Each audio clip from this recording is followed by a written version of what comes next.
Cranberries are one of just a handful of fruits that are native to North America. Before the Europeans arrived, the Indians used them for food and medicine. The cranberry vine is well suited to a harsher climate. It thrives in low temperatures and loves acidic soil that's scarce in nutrients.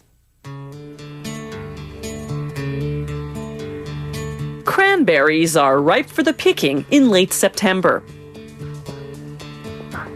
At harvest time, farmers flood their fields to make the cranberries float to the surface. Then they use a machine called a beater.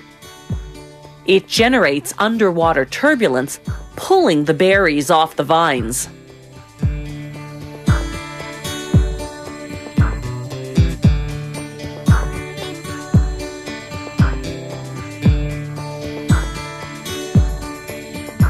The beater is suspended from a mobile bridge that's computer-guided to systematically work its way through the entire field. The beater cuts a swath about 7 meters wide with each sweep.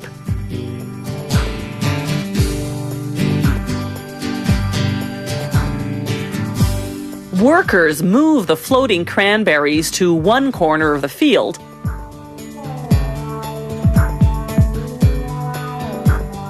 where a pump transfers them to a waiting truck.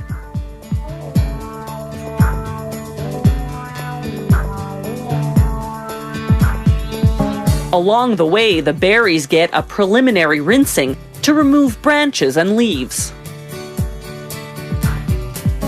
At the factory, the truck unloads its cargo.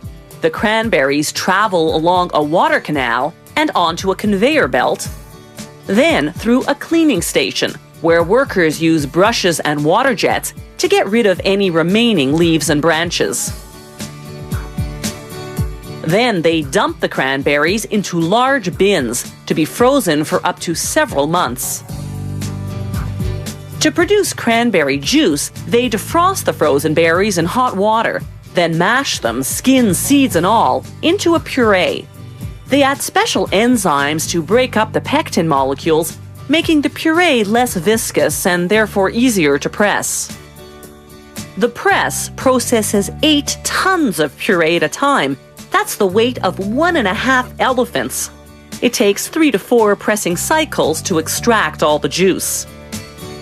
The juice then goes through a sophisticated filtration system. The 216 filters remove any plant particles or bacteria larger than 1 micron. A micron is 1,000 times smaller than a millimeter.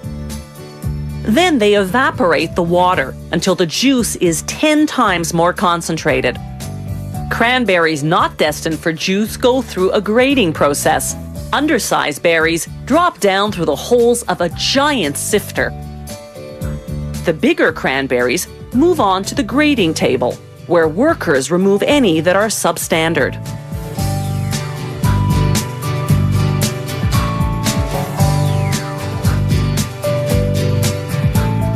An electronic sorter then scans the remaining cranberries for color, signaling an air gun to blow any reject berries off the production line. The rest move on to the packaging department or continue down the line to be dried. Cranberries destined for drying are automatically seeded, cut in half and pressed, then soaked in a sugar and water solution to make them sweeter. The side-to-side motion of the conveyor belt spreads the berries thinly so that they'll dry evenly. The hot air dryer subjects them to temperatures varying from 30 to 80 degrees Celsius. After about 3 hours, the cranberries come out looking like this.